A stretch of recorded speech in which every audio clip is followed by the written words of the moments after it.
Hello and welcome back to the Astro Imaging channel. Tonight's session is another open session, but this one we're going to concentrate on beginner astrophotography. And I have a few topics that were given to me over the week that we might touch on. But if you guys have any topics that you really want to discuss, please type them into chat and we'll probably get to them.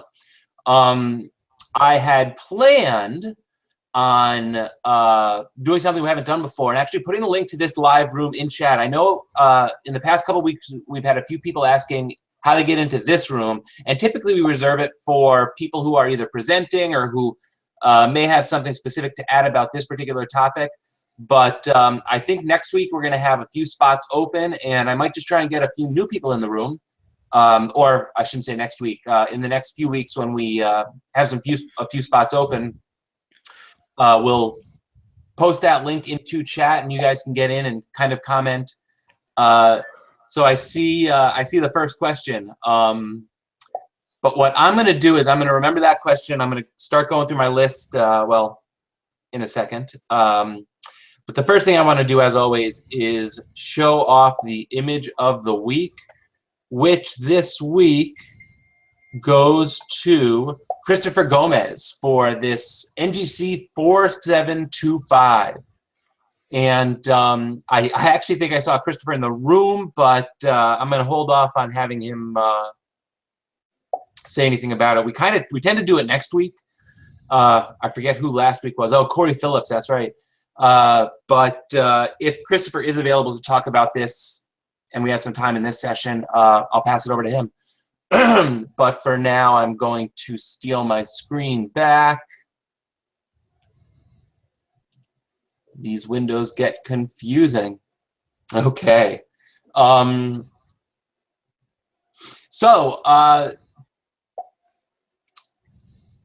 Let me preface this with the whole beginner astrophotography chat.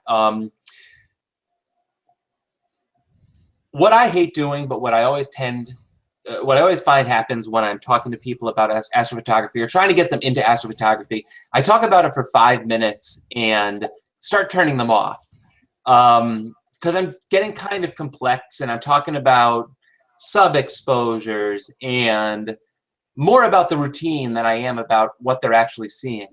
And I kind of forget that when I was doing astrophotography and when I started, I did read into about what I had to do, and I knew that I had to take 20 or 30 subs of a particular item on my first outing.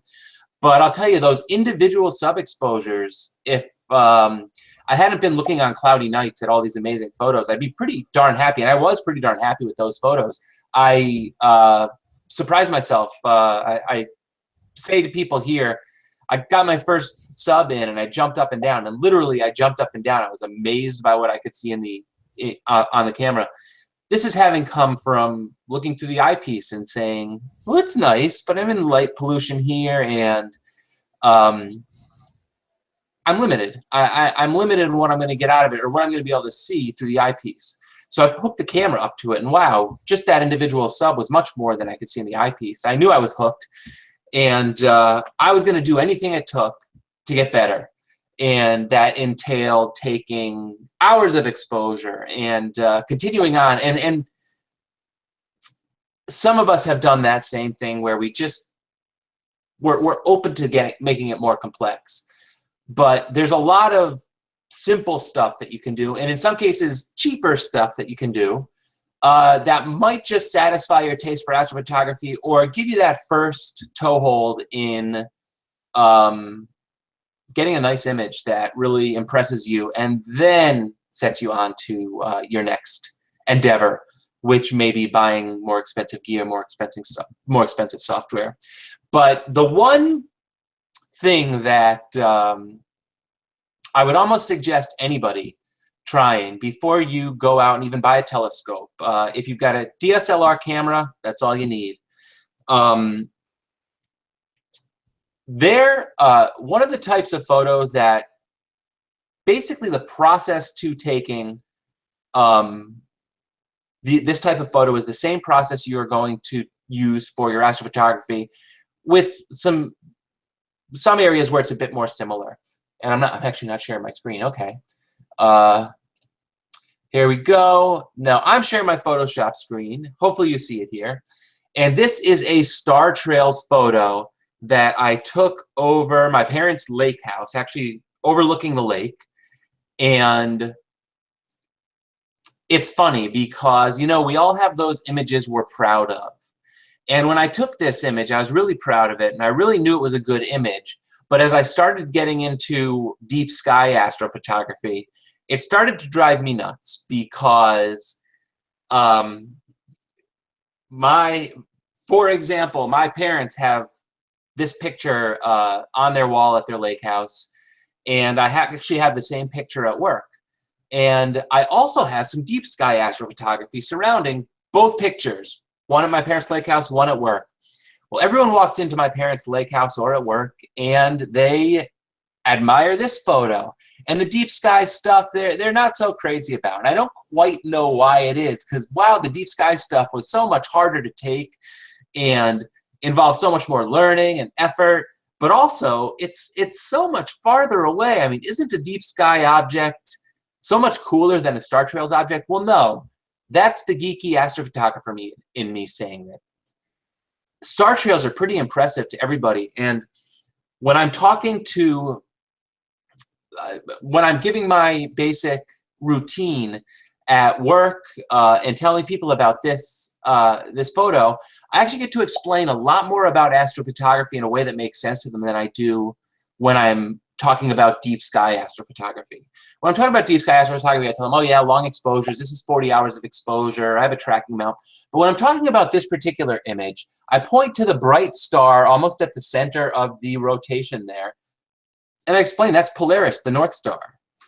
And all of the stars appear to rotate around Polaris. But it's actually not Polaris, or it's not the stars that are moving, it's the Earth that's moving. And Polaris happens to be almost directly over the North Pole. So what we're basically seeing is the Earth rotating, and if the camera's fixed in that position, all the stars start to trail. And just in that simple description, I actually feel like I'm almost retaining their interest or getting them to comprehend what's going on and the difficulty of deep sky astrophotography, and possibly giving them a quick astronomy lesson that they hadn't necessarily thought about. We all kind of know this, but people that don't think about the stars and don't think about the motion of the stars don't really think about that. So I show off this image, I give that 2-minute blurb, and they're excited. They want to go to an observatory or learn more about space. When I talk about my deep sky stuff, I tend to confuse them and turn them off, and they think this guy's nuts, he knows too much about what he's doing. And the truth is, you don't have to be that technical to get an artistic image like that. A lot of us in the room joke that astrophotography gives our technical minds a way to show off our artistic senses. And that's the case for us because we're technical, but a lot of people might come at it in a more artistic way and might not have the same willingness to jump in with both feet and do everything, kind of accomplish something technically that's pretty difficult to do and also requires a pretty significant investment. So Star Trails photos are basically, all it really requires is a camera and a tripod. And when you're taking these Star Trail photos, my number one tip, if you want to look in, and I'm not going to give a full description on how to do this, but there are lots of tutorials out there that if you wanted to do this, you could look them up and really come away with something nice, probably on the first night you go out there. But with a Star Trail photo, you set your camera on your tripod. You point you don't have to point your tripod north, but remember, if Polaris isn't in the field of view, you're not going to see the circles there. If you were to point your camera south, you're just going to have what look like lines going through. They're going to have a little bit of curve to them. People are probably going to know their stars, but I do think it's more dramatic if you do it facing north. And the most important thing is finding an interesting foreground object to make the photo. I took this and I was really impressed with it, but I also thought, you know, the people at the lake that happen to live in those cottages are going to like it. But if you don't live at the lake, is it going to mean too much to you? Now, the other cool thing about this particular type of image is the software that you use to build this image. I used a software called startrails.de. Is free. And while Photoshop isn't free, StarTrails will spit it out, and you can bring it in with another free piece of software. And I'll mention it now. GIMP, G-I-M-P, is a great Photoshop-like software that's free, with one limitation, and that is it doesn't read 16-bit files, which is pretty important for deep sky astrophotography, but for StarTrails, not at all. There is a beta now that does deep sky. There is a beta now that works with 16-bit files. I have not had a chance to test it, but I have heard good reviews of it. And with those two pieces of software and your camera, maybe a laptop. You don't have to bring a laptop, but I always say bringing a laptop is a great way to not waste a night, because if you're a little bit out of focus, the laptop will tell you. It can also help you to automate your routine without having to bring out an interferometer. Or an interferometer. Interferometer? Did I get that right? I think I got that right. I don't know, this technical jargon. But the point being, you can really do this before you even have your mount or telescope, and with gear you have probably already, and get a pretty interesting photo. And here's how I will characterize that. I have tried with some success to sell my astrophotography. I would say that I've sold about a little over a dozen pieces, and this by far is my most popular. I think I've sold this 6 times. And I'm going to tie in another topic here, which is going to be kind of a micro topic. Maybe because I've shown that off, I'm going to pull back my screen just so I could peek at the comments, because I heard all those beep, beep, beeps. So I've sold that particular image more often than anything else. Drives me nuts. The pictures you take that you're most proud of are never the ones that everyone likes. It's the pictures that you took that you're like, yeah, I took it, but I'm more impressed with this one. No, no, no. They want to hear all about the star trails. So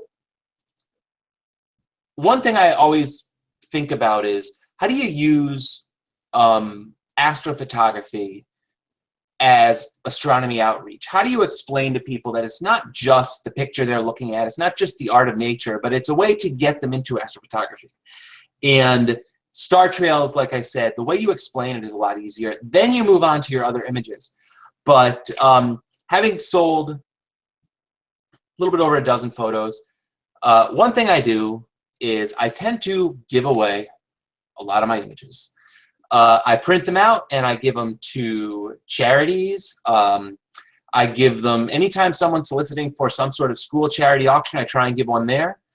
And it gets people interested, and the word always comes back to you. And someone somewhere in a conversation will say, hey, do you take photos of space? And I explain to them what I do. And what tends to happen then is I have people who have done a little bit of research, and all of a sudden they know what astrophotography is about, and they know they want to buy a telescope and a mount, and all of a sudden they're starting at a new point, a place that's a little bit beyond just the person walking up to you, hey, how do I do that? Because it isn't for everyone. But the way technology's advanced, it's gotten a lot closer to the point where it has been for everyone. Or it can be for everyone. The other thing that I wanted to bring up, if you've never done astrophotography before, and I know a lot of the people here are advanced, but the topic's beginner astrophotography, so hopefully some beginners are going to be coming through here and saying, oh, well, I'd like to try that. One thing you can do, and maybe I'll challenge someone to do this. We're a little early in the season for it, unless you want to stay up very late. But you can, with just a tripod and a DSLR camera, photograph a galaxy with a 30-second exposure. People in the room are probably saying, yeah, you can. But if you've never photographed a galaxy before, and I'm gonna go so far as to say, if you're out at a bonfire in dark skies with your camping buddies, or your drinking buddies for that matter, bring your tripod, bring your DSLR, bring your cell phone. You can download a planetarium software. You can find out where the Andromeda galaxy is in the sky. Later in the summer, it's going to be setting. Right now, it probably rises very late if you're going to beat the sunrise. In a few months, it's going to be coming up in prime time. And basically, you focus on the stars, you set your DSLR to point where you think Andromeda is, and you take a 30-second exposure. You might have slight drift in the stars, depending on how long focus of a lens you use, but you're going to see Andromeda, and you're going to be pretty impressed. It's going to be impressive enough to have your drinking buddies question you. That's what I'll say. They're going to say, no, you didn't just do that. You're joking with us. You downloaded that off the internet. And you're going to say, no, I just took that right now. Look. And it's another way to get people who aren't going to do astrophotography into astronomy because of what you're doing. And that's that's the challenge that's what I've charged myself with, is finding a way to translate astrophotography to some form of outreach. I had done an outreach, I had done a solar outreach at a children's camp in the past. And I brought a bunch of my photos so that I could talk about the sun a little bit, but at the same time, I could show off some deep space stuff, which, of course, is what I'm passionate about and gives me the opportunity to talk about something that I have a little bit more interest in. So yes, I think that I've kind of covered tripod astrophotography. If anyone has any other comments on cool things having to do with either tripod astrophotography or things beginners can try out, or ways to not turn beginners off, feel free to comment now. I'm going to be quiet for a sec while I scroll through the comments and figure out what I missed, but it'll only take me a sec.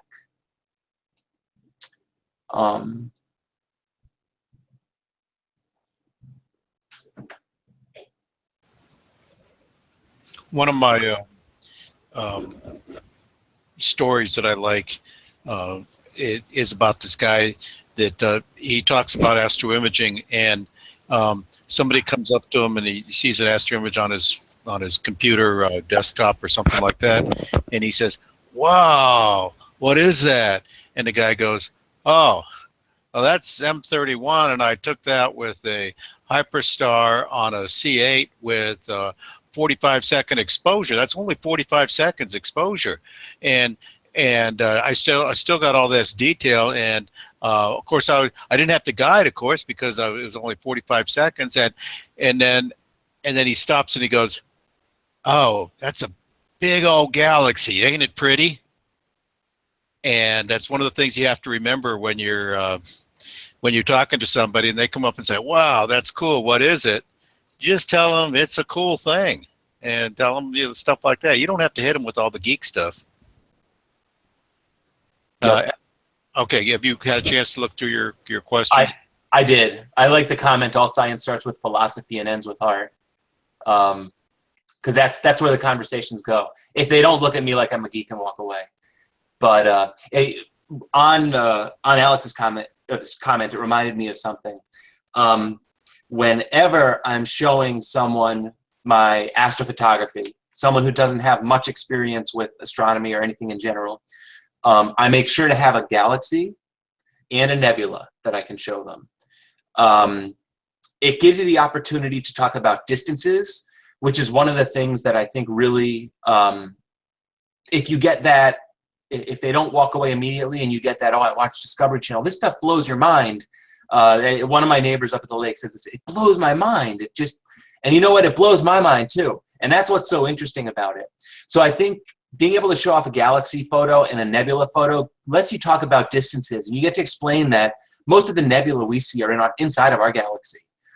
Sure, you can see them in other galaxies, but you don't get long focal length, blown up, big, deep inside of the nebula photos, which tend to be the most impressive photos of nebula in my opinion. But you get to talk about how most nebulas are going to be nearby. 5,000 light years, 10,000 light years, 15,000 light years, 20,000 light years, whereas the galaxies, for the most part, you're talking millions of light years, maybe 50 million light years. So if they're receptive to getting a little bit of the science behind it, then you're kind of opening up a conversation. And a lot of the time, they know more about astronomy, or they know certain things about astronomy that you wouldn't necessarily think of. You know, Discovery Channel, everyone watches Discovery Channel these days, and their programs are really informative. I mean, they got me involved in astronomy, but I forgot how much I knew before I was really into astronomy. Being mesmerized by black holes, and every time we learn something about them, another question pops up. That stuff can keep you, even if you don't have a telescope, it's interesting. So a lot of people will approach the topic in that way. And you get to show them the galaxy that has the black hole in the center. And if you're lucky enough to be able to see the center of our galaxy, or take a tripod photo of the center of our galaxy, just like the star trails photo, that will give you a nice, blow it up on your wall. Everyone that comes by, you can tell them what it is, and you're going to have a great conversation.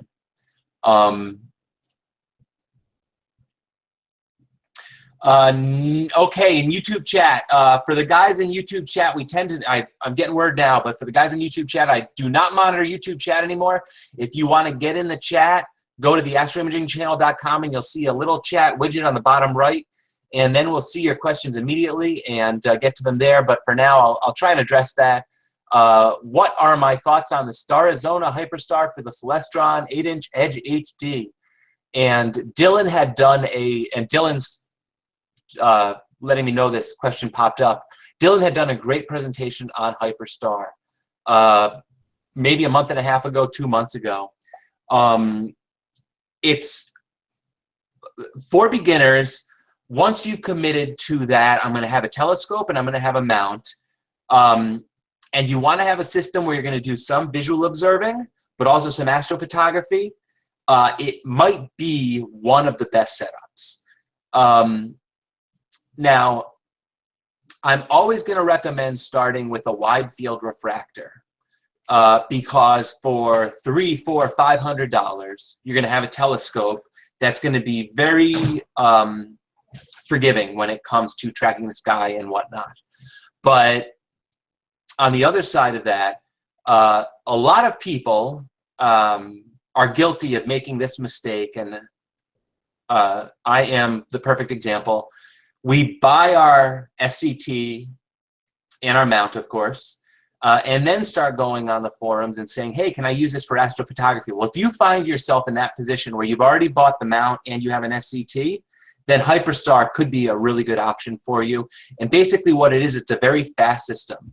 So in a couple hours of imaging, you're going to get what most other people are going to need 8 to 16 hours of imaging to get, at least when it comes to signal to noise. Or ignoring signal to noise, how pretty of a picture are you going to get? You might be slightly limited in some of the targets you're going to shoot for, depending on the time of year. If it's galaxy season, for example, you're going to have a wide field, so you might not be able to shoot galaxies. But if you've practiced with the Hyperstar, at the same time, you can probably take the Hyperstar off, put your camera in the back, and treat the SCT as an SCT, and shoot at f8, which will take longer, but you'll be able to get some nice galaxies magnified nicely. But for some of the larger nebula, Hyperstar is going to be amazing. I guess my only issue with Hyperstar is I'm not sure it would be the first setup I would suggest for someone. I would say buy yourself an Orion Sirius mount, buy yourself a wide field refractor, and probably a DSLR, possibly a modified DSLR. And for, I don't know, $1,500 to $2,000, you actually have a nice starting setup. Whereas with Hyperstar, you're probably at $3,000, maybe $4,000, depending on the mount you choose, and up, depending on the size of the telescope you choose.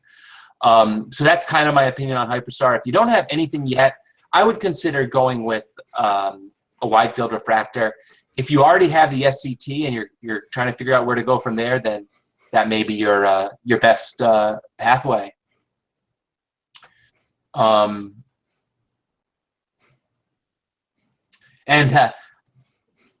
Red Stick Astro, I show up to them all with a telescope and a laptop and set up for the kids, and that's awesome. There was one of our club members actually went downtown and went to an art gallery and set up outside of the art gallery, and was amazed by how many people just stopped by, started asking a million questions. He happened to be an astrophotographer and started getting people. He actually happened to be a photographer of all different things, and happened to get a lot of people interested in astrophotography, and got people to go to the observatory. Well, soon enough, we realized that he was onto something, and our club started doing First Fridays in the downtown area. And basically every first Friday of the month, they set up downtown and do solar until the sun goes down, and then if it's still clear outside, they do some planetary and lunar if the opportunity arises. So it's really a cool opportunity to do that. You know, one of the other topics that was suggested was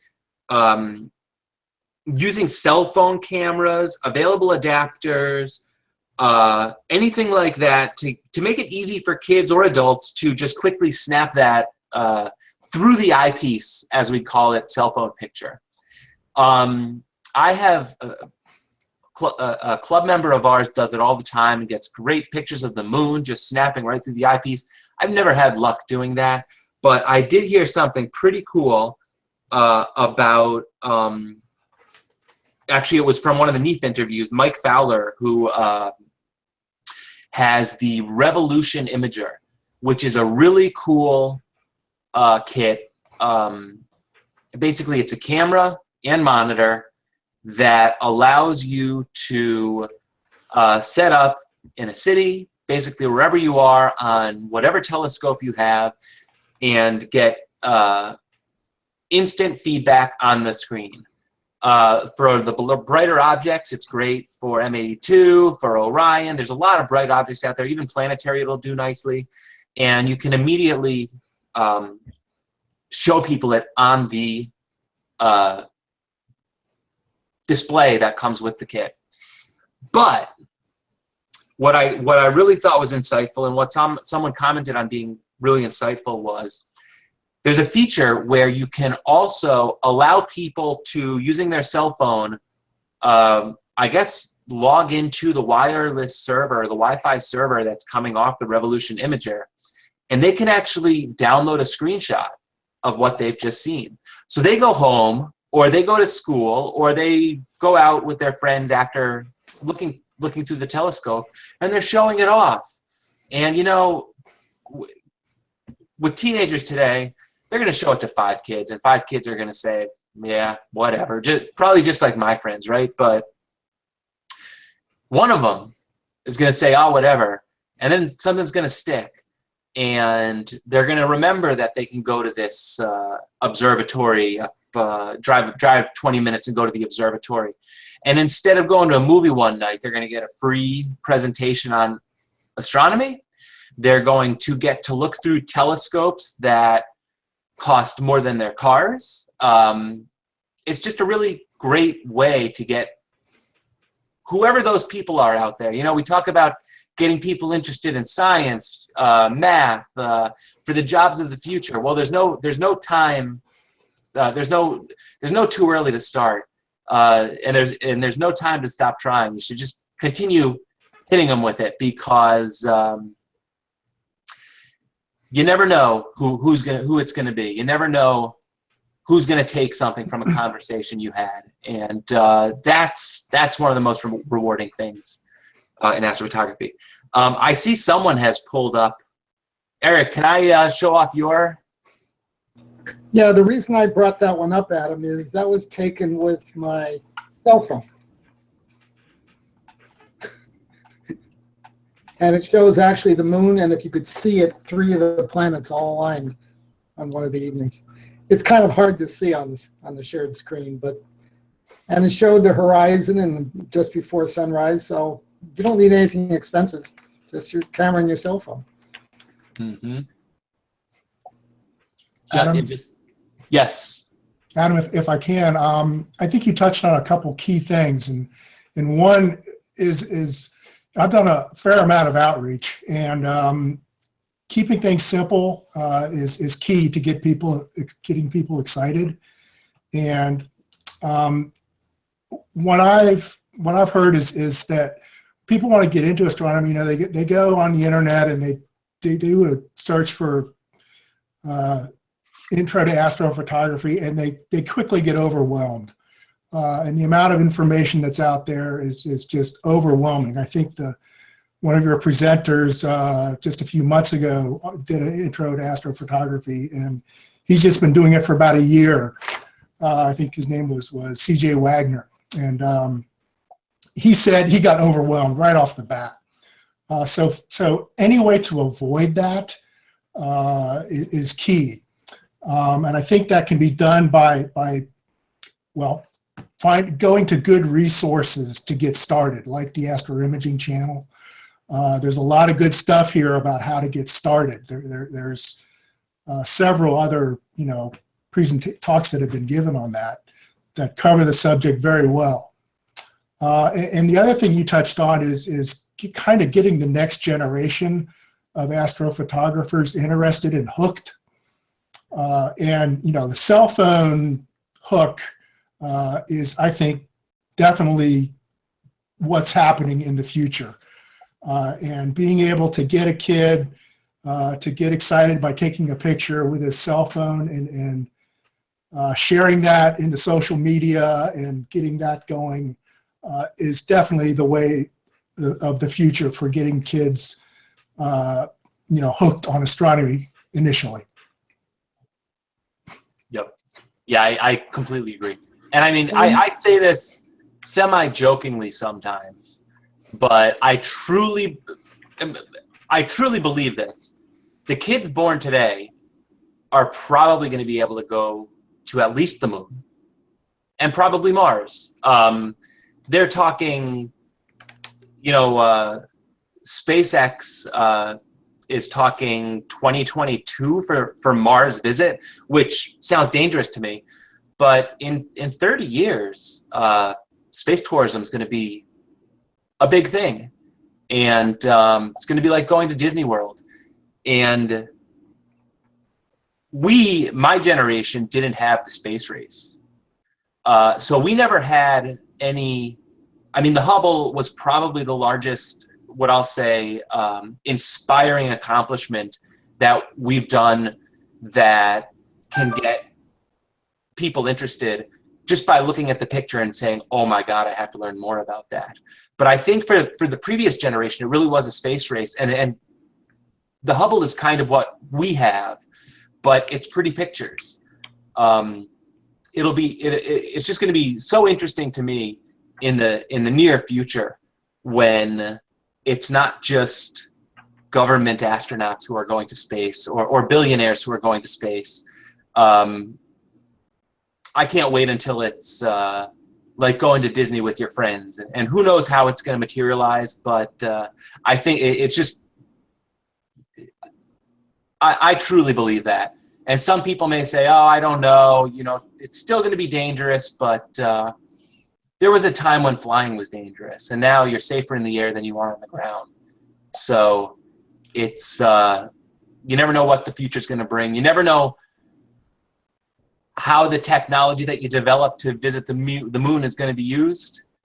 Maybe they're going to put Disney-like attractions on the moon. So you're going to go to the moon and you're going to be shooting Buzz Lightyear with laser guns. But or maybe you're going to be touring the scenery like you would a national park. I guess that would be my hope. But Adam? Yes. You know, in the very near future, we have one of the most amazing astronomical events that's going to be seen by tens of millions of people. And that's going to get a lot of press leading right up to that event in August.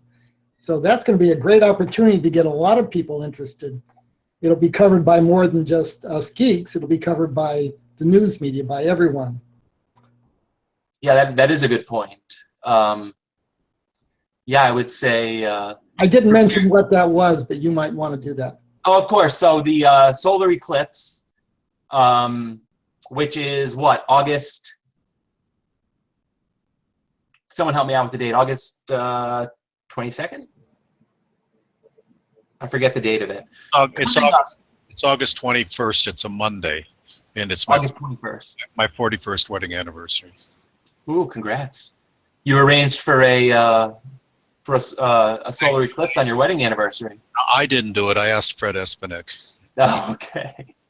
But yeah, so you're going to have a lot of people who don't know too much about astronomy, but are all of a sudden going to learn that the moon is close. You know what? I should say this. If they don't learn that the moon is closer to the Earth than the sun, then we're doing ourselves an injustice. It's always good to explain to people what exactly is going on. I'm gonna point to Eric's pick, for example, because when I was just getting into astronomy, I heard one of our club members had a little story about how one of the cartoon characters, I'm trying to think of what cartoon it was, but I forget what cartoon it is, but she complained to me, and she's a lunar, she likes the moon, so that's her thing. And she says, they always draw the moon the wrong way. And I was looking at it, and I was like, well, what do you mean they always draw the moon the wrong way? And she says, well, the moon, the light side of the moon should always be facing the sun. And just by hearing that, I said, well, of course, but okay, that makes a lot of sense. So when Eric was showing off this image, and he said the sunrise, right? I thought, oh, okay, I could see that.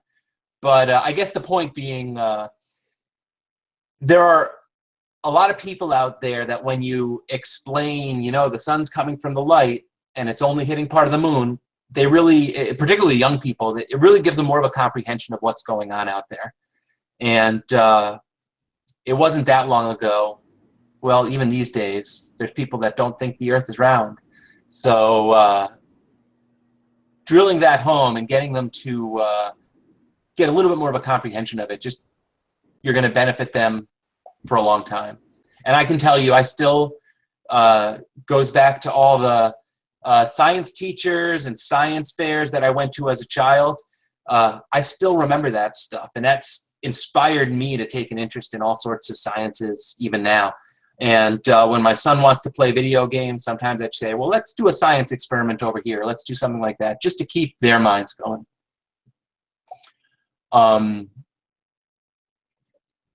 Alex's comment, which is one that I agree with in comments, is his favorite piece of advice to beginners is use what you've got. Don't buy anything until you see other people use it and know why. And that kind of that dovetails with something I say all the time, which is before you upgrade, know why you're upgrading. Know why it is you want that piece of equipment. Don't buy it because someone else said, well, you could probably use that piece of equipment. Understand the limitation with your previous piece of equipment before you go in that direction. And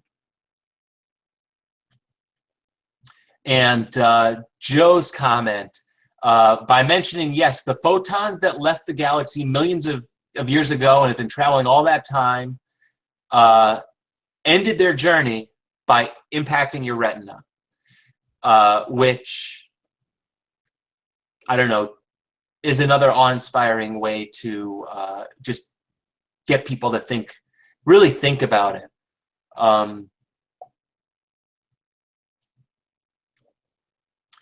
And let's see here. Dylan's posting a nice image that he pulled off with his Hyperstar. Let me share that for a sec on the screen. And there you go. This is a Carina Nebula. I didn't, let me just pull back those comments. I don't know if there was a exposure length on this. 82 minutes. Okay. So this would take, with my, to get a similar image with my wide field refractor, would probably take me, what, 82, 160, 320, probably 320 minutes, if not more, of exposure. So that's the benefit of the Hyperstar, is just getting that stuff quickly. And I don't know, the picture speaks for itself. You can see no visible noise in it. That speed gets you a lot of noise-free data. It's just like it needs a little bit of experience, I think, right, Adam, with the tilt and the critical focus zone. I mean, I use a super fast system too, but I don't know if it's good for a beginner. I don't know. You know, it's kind of like I said, it does take some things. One of the benefits of using a refractor is no collimation. So if the refractor gets banged on the way to wherever you're going, you're usually fine. Whereas with an SCT, a good bang will send it out of collimation. And then with the Hyperstar itself needs its own collimation. Is it terribly difficult to do? No. But if I could avoid, if you already have the SCT, it's probably worth trying. If you can avoid it and you don't have the SCT yet, yeah, do start with the simpler solution. Concentrate on the routine. Make sure the routine is something you're going to be comfortable with, and then decide where to go from there. If you have an SCT and someone dropped a Hyperstar in your lap, well, yeah, go ahead and try it. And I wish that would happen to me, because I'd love to try it and just start imaging at f2.8, 2.8, 2.2. I forget. I think I don't know how to figure that really quickly, but point being, it's very f2. There you go.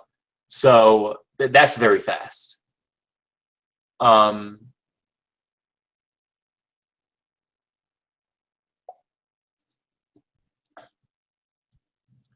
thing that'll happen when you get that SCT and you're shooting at f10 is you're going to realize that f10 is very slow, and you might need to get an image that looks like what you see online. You might need 20 hours of imaging. You put a reducer on there, you might need 10 hours of imaging. You put Hyperstar on there, you're getting it in 2 hours. And once you overcome some of the little nuances of collimating and whatnot. But you can't go on that road realizing that you're getting it. I mean, you're getting a much smaller object. Where you used to get M42 filling your chip, you will no longer get M42 filling the chip. You'll get the whole Orion region, and with the Hyperstar, because you've really reduced the focal length. And when Adam was listing the reasons why he likes recommending a refractor, one of the chief reasons is because it's got a shorter focal length. And that's one of the it's more forgiving. You can't see the errors that it's making because they're smaller errors per pixel. Because you got the shorter focal length.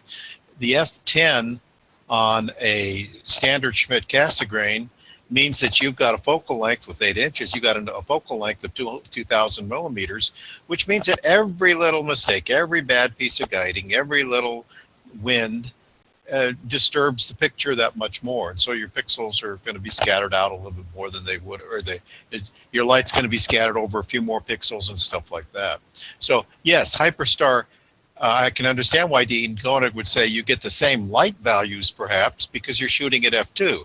But if you were to take any f2 lens with the equivalent focal length, that's what would happen. It's not because it's Hyperstar, it's because you've changed everything to f2. And the way you changed it to f2 was to get rid of the magnification. And when you got rid of the magnification, you dramatically increased the field of view. So you're not even taking a picture of that galaxy anymore. You're taking a picture of a star field with a galaxy in it. And that's a big difference. So something to remember. Everything's got a trade-off. Remember, I said don't buy anything unless you know why you're buying it. And if you're buying it only to increase speed, well, just realize what you're giving up when you do that. Yeah. So ultimately what happens is you're turning the Hyperstar into, you're turning a large telescope into a wide field telescope that's still large. So the size gives you the speed, but you're foregoing the magnification that it offers you. So you end up getting a wide field, similar field to what you would get with a wide field refractor, which is why I kind of compare the two. That said, there are no wide field refractors out there that you can get down to f2. I think what are the premium Takahashi with the reducer, you're talking probably $5,000 to get to f3.8, I believe. And I think that's about as fast as the refractors are going to go. You can use a camera lens, and I think I mentioned that earlier. If I hadn't, if you have a DSLR and a camera lens, see what you can get with that. There are some wide field targets out there that will be very impressive in a camera lens. Even constellations in general. The Orion constellation is amazing wide field. And I would love, I've never had the opportunity just because of the trees in my backyard, but I would love to do the Orion constellation really, really deep, but with a 50 millimeter lens. And it'll just, there's stuff everywhere in that constellation. But I've had to put that on my bucket list because no matter where I go, wherever I do my imaging from, it seems like that southern view is covered by trees and cuts off the legs of Orion. I see some comments. I think a lot of the comments are being answered there. Gonna jump back to, oh, I didn't mention this earlier. Anybody waiting for t-shirts? The t-shirts are on my kitchen table and I'm gonna be sending them out this week. So thank you for waiting and being so patient. I had sent out an email previously about the delay. I don't know if everyone got the email, but you will be getting a t-shirt very shortly.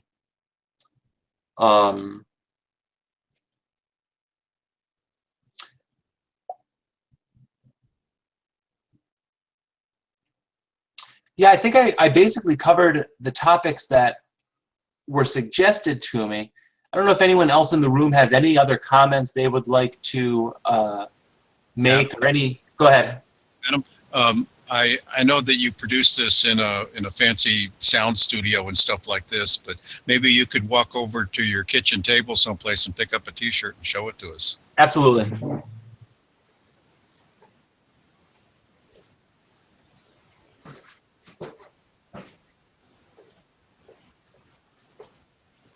There we go.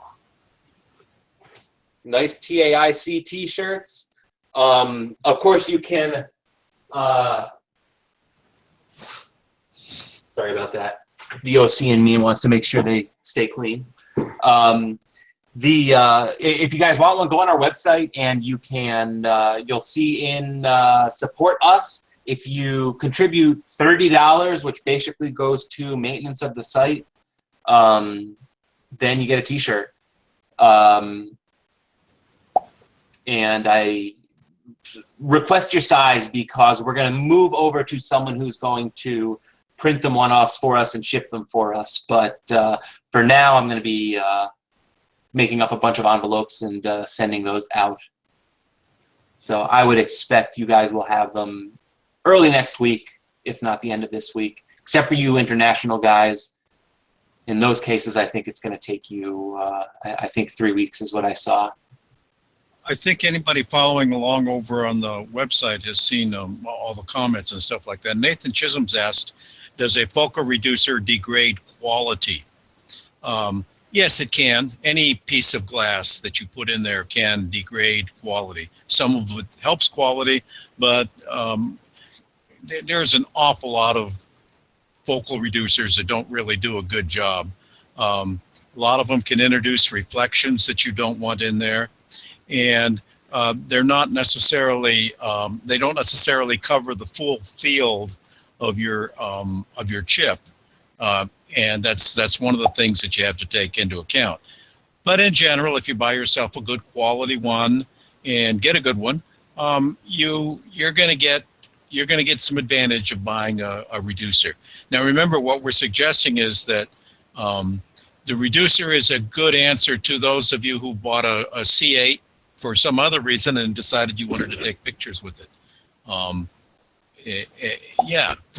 Anyway, what does a reducer cost? $80 nowadays, or you could put one of those f6.3 reducers back there and reduce the amount of time it takes you to image something and increase your field of view. So they're worth the investment, I think. Just thought we'd catch that out of the comments that have been added to that. I want to share off this photo taken by Jason H. Taken just with a DSLR and a mount. So I'm going to assume he means a DSLR with just a DSLR lens and a mount. And it goes to show you you can get some great images with that. And this is a single 98-second exposure. So it's not like he took a ton of exposures and stacked them. And I don't know, 98 seconds. I'm going to also assume unguided because, well, he didn't say guided. And it seems like a simple setup. He can correct me if I'm wrong about that, but I don't know. 98 seconds. You know your bonfire that you're at. Well, if you bring a telescope mount out there and maybe a telescope and a DSLR, and you start showing people what they could do, you're gonna get some interested people there. Even a good telephoto lens. A lot of people got 75-300 zooms. Yep. And tend to be a little slow, but you take a 15-second exposure with one of those smack on the Milky Way, your friends will go gaga. And particularly if you show them on the back of of your DSLR, if you show them on that little view monitor, you put it on a computer screen, they'll go, "Oh, why is it all fuzzy?"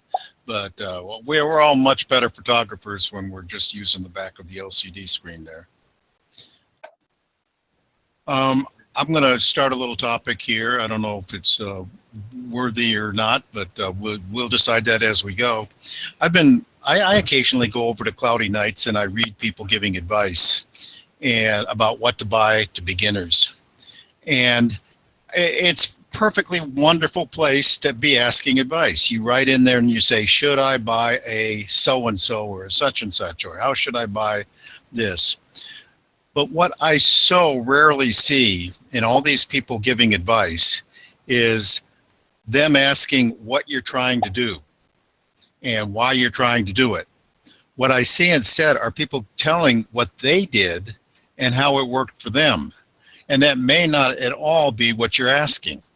So you have to take all that stuff on cloudy nights with, you have to take some perspective on it and see if it's really answering your question. The way I would do something, I've got an observatory in my backyard. Do I need a polar aligning? What's that polar align invention that came out with 2-3 years ago that everybody goes gaga over? I don't need one of those.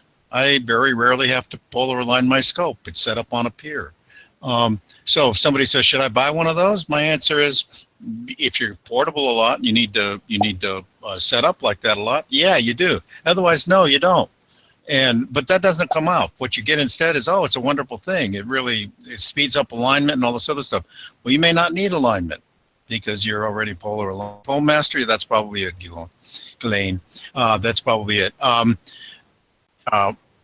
So be careful of that. As a matter of fact, Adam, I should tell you this, and I've got a outline of a Alex's guide for buying points for beginners, trying to make a presentation out of it. Like there's a big discussion. Should I buy a gear-driven scope or gear-driven mount or should it be belt-driven? And should I buy the ZEQ with that offset counterweight bar and stuff like that? I mean, or should I not? And frankly, I don't really care. I don't really care whether it's got this or that or the other thing. What I care about is periodic error. So are you asking the question, which of these has what's the periodic error on this thing? That's the question you really want to know. And how they got there, that's up to them. You don't really care how they got there so much. So you'll have these big, long arguments on cloudy nights about the design of something, and deep down inside, and you've got a bunch of guys that may not know what they're talking about. What they know is what worked for them or what didn't work for them. What they might not be mentioning is whether it was windy that night or not windy that night, which probably has more to do with their tracking than anything else. You got to ask yourself these questions. So that's one thing when I'm talking to beginners. That's one of the reasons I've got that rule is, just don't go buying anything until you've really figured out what you want and why you want it. And there are certain things that matter, and there are other things that are just fun to talk about. So be careful with that kind of stuff, all you beginners out there. I don't mean to sound like the guy yelling at you to get off my lawn or something like that, but that's in general my piece of advice for the beginners. Well, Alex, you just brought up the egalitarian nature of the internet and commentary on the internet. Mm-hmm. And I'm not sure there's really a lot to do about that, except any one of us, I ask for advice, and I think all of you probably have too, is you just have to sum it all up and then make your own decision. And it's obvious sometimes whether that advice is not worthwhile or worthwhile. And I don't really discount anybody's advice. They're going out of their way. They're rendering an opinion, and I appreciate that. But, as they say, everyone has one. I guess I can't say that on the internet. But the idea, my comment, and I think your comment is, it's not that you don't ask for the advice, but realize where it's coming from and what else they may have loaded into their answer. Okay? It's actually harder to judge that than the quality of the advice in the first place. But it's like this Gaussian distribution of advice. After a while, you kind of get a consensus, and you say, oh, yeah, these are all outliers. We're going to throw those away. But it looks like everyone's kind of pointing in this direction.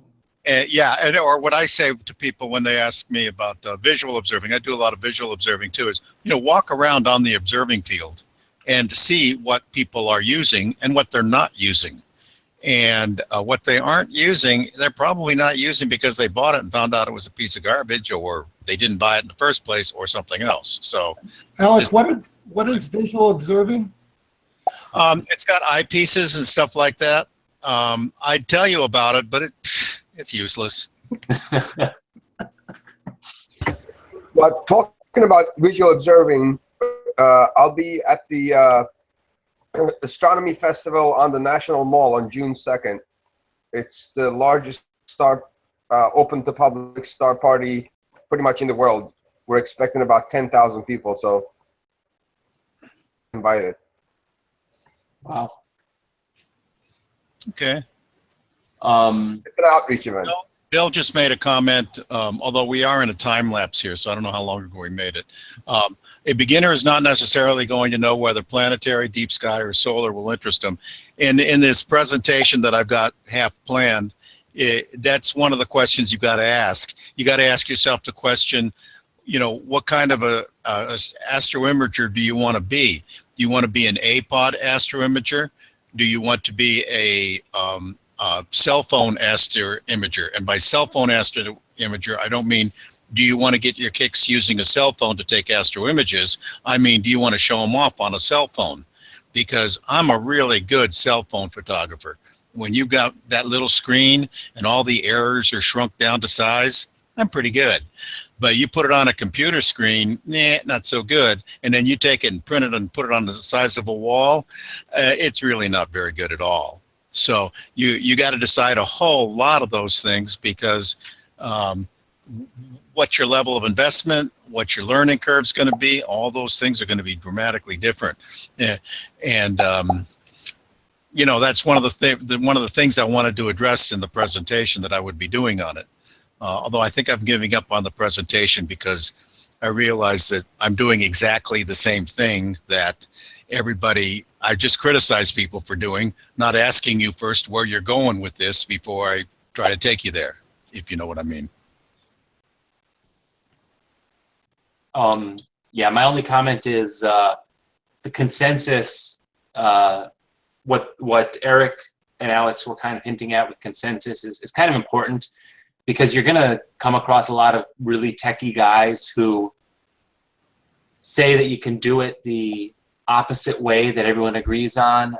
You can buy a really expensive camera. This isn't the right way to go, but you will come across people that say the only way to do it is to buy a really expensive camera and a really expensive mount and I think that what you'll find with us is we're not trying to get people to spend a ton of money on astrophotography. We're trying to get people to try it. And then once you try it, if it's for you, then you can jump in with both feet. But I can think of a bunch of people that came in and said, no, you guys are doing it all wrong. You should be using this camera and doing it this way. And they take one good photo, and then a few months later they've lost all interest because maybe what they were doing was only really good at that one good photo. So you can learn a lot from the people who have been doing it for a really long time. And typically the best way to figure out if someone's advice is worthy is to look at some of their images, and then, you know, right off the bat. Adam? Yep. You know, it's always true in any hobby that there are some people in it who are really just gearheads. They don't care about the real hobby, they just care about the equipment. And a lot of us came from photography where that was definitely true. And you always meet some guy who has to have the latest and greatest camera and all this stuff. And then there's some other person who takes way better pictures with some, you know, garbage camera. We see that all the time in photography. But I think it's important to note that that is somewhat less true in astrophotography. I mean, you really do have to have a certain base level of equipment. Yeah, I'd agree with that. And I wasn't really speaking to the base level of equipment as much as kind of going with the consensus. You know, new pieces of gear, and it's not necessarily just astrophotography in general, but a new piece of gear will always pop up that claims to be able to do, to overcome all these issues. Like, well, for example, if you have something like a CPC, then a wedge means you won't have to flip on the meridian. Which sounds like a much better solution to astrophotography than an equatorial mount, right? If you don't have to flip on the meridian, then okay, it works a lot better. But in the end, the equatorial mounts are more meant for astrophotography, and the people designing the equatorial mounts are designing them to be astrophotography capable, whereas alt-az on wedges is kind of a thrown together way to accomplish the same thing. I say the same thing about field derotators, which seemed to be popular 5 years ago or so. And people would say, well, you know, professional observatories have alt-az mounted telescopes, and they're using field derotators rather than using equatorial mounts and all of that. And for a particular professional observatory, yeah, it may work if your budget is $50, $100, $200,000. Yeah, you can find a derotator that would work with your system. But at the same time, just because you can find one that will work with your system and someone claims it'll help, you have to get 3, 4, 5 reviews of it from people who have actually used it and used the alternative before saying, yes, this is going to work for me.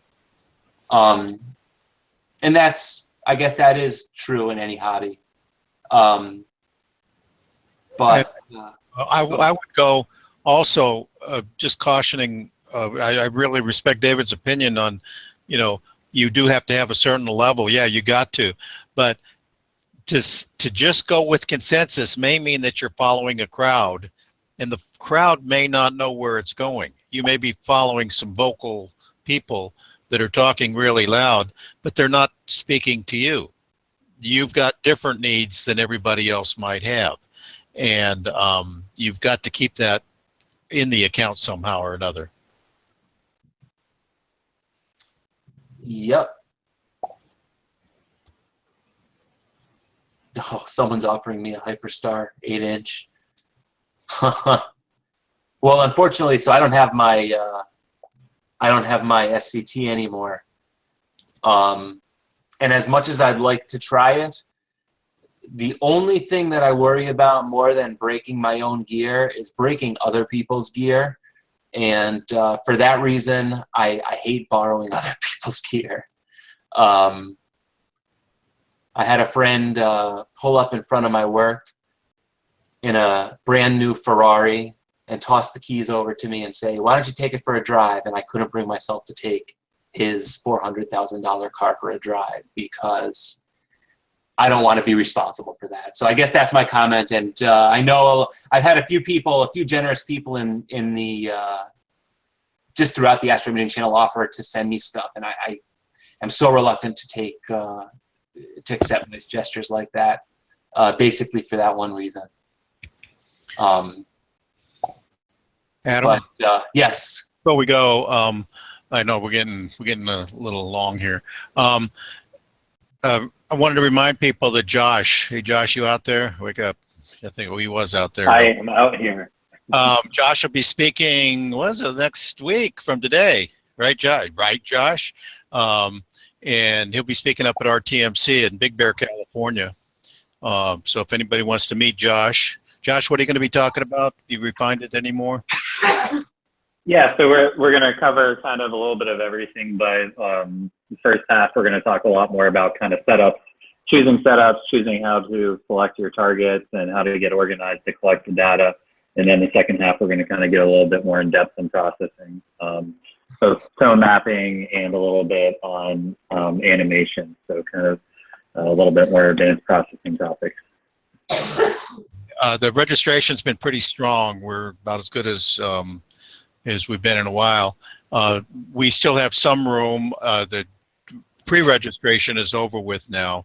You go to RTMC Astronomy Expo and you can still find rtmcastronomyexpo.org, I think, whatever. Google it. Then you can find information about Josh's program, and you can still register by going to the Riverside Astronomical Society booth when you get to Big Bear or showing up. I should advise you that we're starting to run into capacity, so we can still put more people in there, but come on in if you can. I'm sure Josh is going to do a good job. I know David did a good job last year up there. We had a good time, so that'll be cool. Hope to see you. Absolutely, lots of fun. Yeah. Okay. All right. And remember, when you see any of us out there anywhere, tap us on the shoulder and say hi, because we like talking with astrophotographers and especially people that watch us here on the Astro Imaging channel. And especially anybody who would like to offer a presentation. Oh, yes, and that's my other reach out. We are at the point right now where we're having trouble again getting people to present. So if anyone has any ideas or knows of anyone that's willing to present, I'd love to hear from you. I get a lot of emails, hey, I'd love to hear about this, I'd love to hear about that. And in some cases, I toss it around the room, and none of us really feel comfortable presenting on it, which probably means somebody knows enough to present where people could learn, but we might not be quite there. So if you guys have any expertise or specialty, just let us know. And you don't all that much expertise. I mean, you've heard our presentations. We really don't know all that much.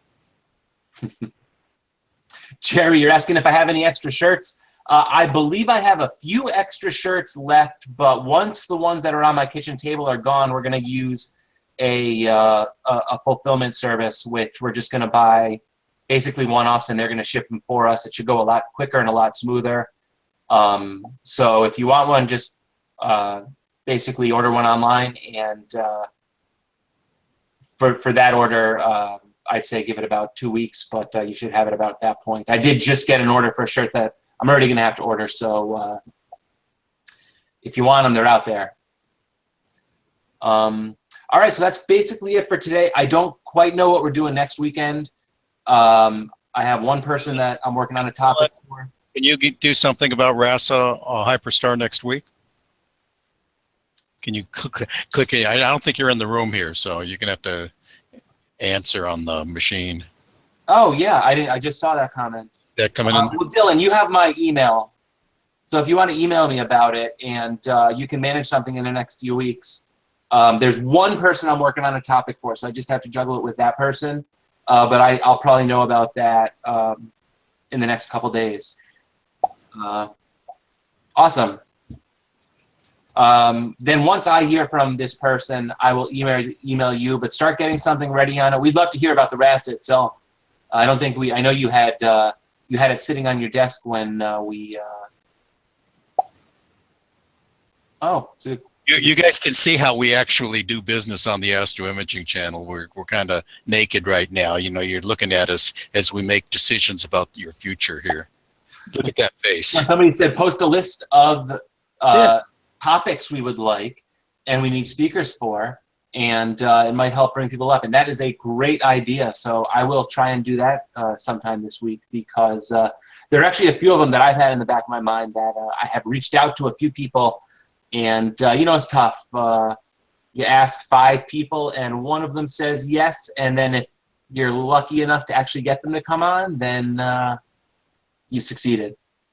Okay, Red Stick Astro. Do you know how to get a hold of Adam as you need to?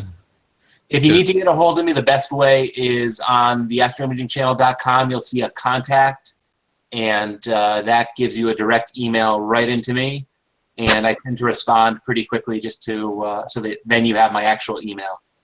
But yeah, go on the astroimagingchannel.com, and you will see the contact.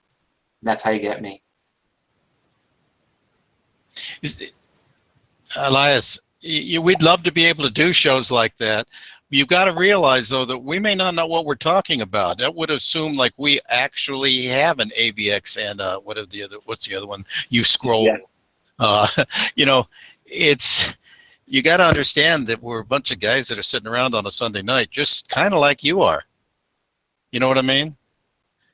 So we have to get those topics out there, and then we have to find some people to do it with us, and it's hard to sometimes match that stuff up. Yeah, we buy a lot of gear, but we don't always buy every piece of gear. So, and unfortunately, I've never owned an AVX or a CGX. I have owned an Edge and a Celestron C8, but when it falls out of my... I'm not sure if you can compare an AVX to a CGX. They're like whole different category of mounts. Yeah, now, CGX is the new one, right? Right, but the AVX is a very small mount. CGX is a substantial mount, so I don't know if there's any good in comparing those two. You know, one's rated for 20 pounds, the other rated for 50 pounds, so I don't know how you could put them in the same basket. Mm-hmm. And as far as making a presentation of it, it's guys like Tolga that can pitch in on it, but unless you get some experience with each and every one of these things, we're just reading the specifications just like you would be. You know what I mean? That's all we'd be doing. And we have to watch out for this. There's this thing called the Dunning-Kruger effect. The Dunning-Kruger effect says that you know something, therefore you think you know a lot of stuff. And it happens a lot out on cloudy nights and a whole lot of other places. And I've done it myself many times. I find myself guilty of it many times. I find out I know how to do something, so I can start telling other people how to do it. Well, I may not know nearly as much as I think I know, and certainly not as much as I should know to be telling other people how to do it. Dunning-Kruger effect. Look it up. It's fascinating. All right. Well, we're at 10:45, so I'm going to end the session for today. But you guys keep your eyes open for whatever's going to be posted for next week. It should come sometime early next week. And yeah, keep your eyes and ears out for presenters. And it looks like we pulled one up today already. But again, thanks for coming. We'll see you next week, and maybe Josh and Alex will see you out in Big Bear. So look that up if you have a chance. Maybe we'll check in, Josh? We tried that last year. I think we're even better at it this year. Okay, so we'll try. That would be fun. All right, thanks, guys. See you next week.